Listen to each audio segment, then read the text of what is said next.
Excellent. We're back. Good ship practice.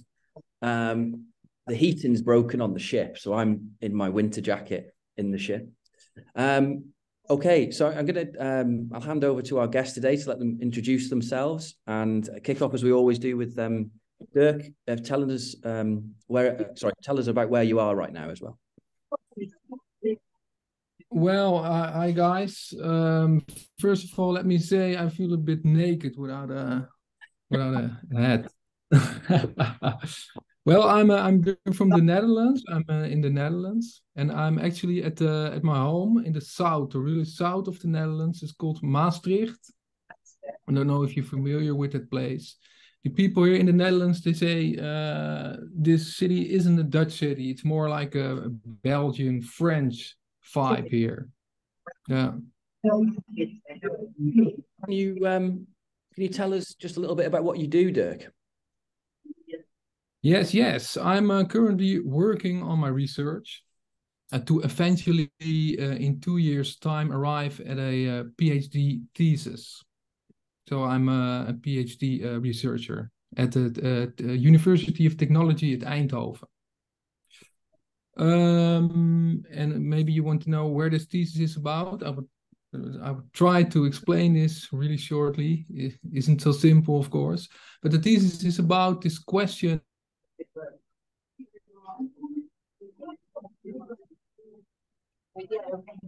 Oh no, Dirk's frozen for me.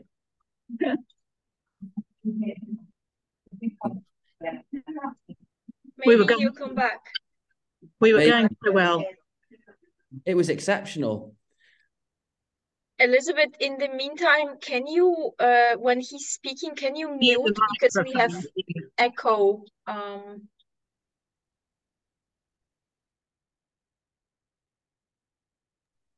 I will pause the recording. I'd keep it running, Natalia. Maybe Dirk is an algorithm. Oh no, he's gone. Maybe he'll come back. This is great, isn't it? Just when you think you've caught the fish and they slip off the line. And you know. Should we stay in this meeting then? Yeah, I think we stay here for a minute. Yeah. If we had a sponsor, then that would be the advertisement time.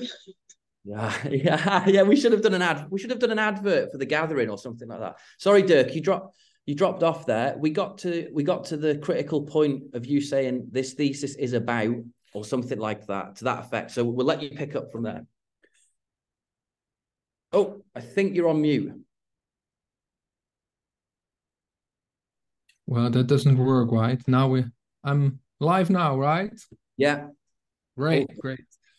Well, this thesis is about this question: how can design professionals, so professional designers, using a practice theories-based tool set, which I'm working on right now, support participants of product service systems, that's people using products without ownership as a service, in implementing new social practices. And this new social practices should lead to narrowing, slowing, or closing the resource loop. So it's about environmental impact in the end for me. So yeah, I'll pass over to our resident pirate who's changed their hat today. Yeah, I'm an incognito pirate today. Yeah, I mean that's super interesting, your topic, but I'm curious about when and how did you first encounter practice theory? Yeah, I think it's about 5 years ago, maybe something like that, 5-6 years ago, and I got to do some reading. As a design researcher, I was reading some stuff, and I encountered this thesis of Lenneke Kuijer, and she's actually my co-promoter right now at the moment. But at the moment, I didn't know of her. And she wrote her a PhD thesis about social practices and how to inform designers with this theory from these practice theories. And first, I found it a bit fake in my first impression, but this totally different view on things for me at the time, which is it's conceptual and actionable at the same time. In my opinion, it intrigued me. Well, that's a very nice story. And as a design researcher, like, what in particular attracted you to practice theory? You said that it's both like conceptually very useful and also actionable. Like, what do you mean by that? Yeah, well, let's start with this. The world I'm working in, this design world, let's say it like that, has this perspective of human-centered design, without being aware of it. So we're like in a paradigm, catching this paradigm of user-centered design, and this practice theories, this it's such another perspective. You know, it's really this new perspective for this whole world, this whole design world. That's the first reason why it attracts me. Then of course there's what also intrigues me is this this perceived dichotomy. Do I spell it right? Yes, dichotomy in the Netherlands. Between this individual user and this structure on the other side. And what really attracts me is this well, I cannot say it. It tries to deal with this dichotomy. And that's for me, that I think that's the key. That's the most interesting part. Yeah. It tried to capture both, of course, which is complex but interesting for us as designers. Yeah. Mm-hmm. And currently, what practice theoretical ideas are you working with? Well, broadly speaking, I'm working on the idea of how we can get designers to look at the world through this practice theory lens. I think that's the first one. This requires more than just an article or another paper, but it's about this tension between the complexity of real life, complexity of these practice theories, and simplicity on the other side of a design model or design tools. These designers, they would like to have things simple, you know. Yeah, and there's a tension between these two. So that's the first thing, I believe. But more specifically, maybe my answer is too long, or you know. More specifically, I play especially with the idea of how to letting future images, so these prototypes, land in reality. I think that's the most interesting part for me as designers.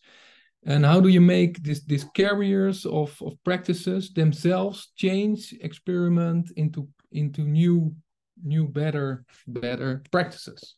So I think that's the most interesting part. How can we do that as designers? And it means that we as designers have to be a bit more, let's say, humble than we used to be. It's not about us designers doing this intervention and the magic will happen. No, it's about designing these images, these proto practices, and then this question: how can this land in this reality? And it's not us designers doing that, but it's all these people involved in these practices, doing this themselves. But how can we support all these people? This is where I'm working with right now, and I don't know have the answers, of course. Yeah. Well, that's part of this journey, isn't Yeah. it? Okay, thank you so much. And now Elizabeth will ask some questions. Yes, I'd like to continue a bit if I can. I'm sorry, I'm in a hotel with a lot of background noise and I haven't got my proper hat on, but I'd still be interested to know whether you think practice theory can become a tool for designers. Is that your ambition? Can you please repeat? My ambition is to make a tool for designers to use. Yes, and of course I'm aware that there's not just one perfect tool, of course, and the tool isn't the goal. I think the tool is more the research object. Yes. To have new insights. Yeah. Great. So you're in Maastricht. And you're working in Eindhoven, so they're not in the same place at all. So no. I am an anthropologist, well, at least for these purposes. So I'm interested in the tribes. Are you part of a community, or are you working on your own? No, you mean in my professional life, right? Yeah. It's both, I believe. I think the most of the time I work alone, to be honest. Yeah. And but of course you're part of the network now. So exactly. Yes. That's what I really like. Yes. And I know I'm not the only one thinking about this and working with all these concepts, and that is really nice. But it is it's theory and it is concepts we're working with. It isn't so easy to explain to my friends. I think we just talked about it, right? Yeah. So sometimes it feels a bit lonely dealing with the stuff. Yes, but in the other side, I told you about Lenneke. She's my co-promoter now, and I talk to her every month, so 2 times in a month or something. So yeah. Great. So we're on a journey, and we'd like you to give us a souvenir first of all. Yeah. Either Maastricht or design or Eindhoven or just something you'd like to give us. Do you have something? Yeah, it's more. It's more. It's a bit broader. It's Dutch, I think. Okay, that's great. Yeah. And I know there's another versions of this product as well. It's not only Dutch, but I've got the Dutch version of this peanut butter. Okay. And I like to give this to you because I think there's enough added sugar and salt in this. Yes. For you for this whole year. We'll really look forward to tasting that. So thank you, Dirk, for your peanut butter. That'll add to our action in the ship stores.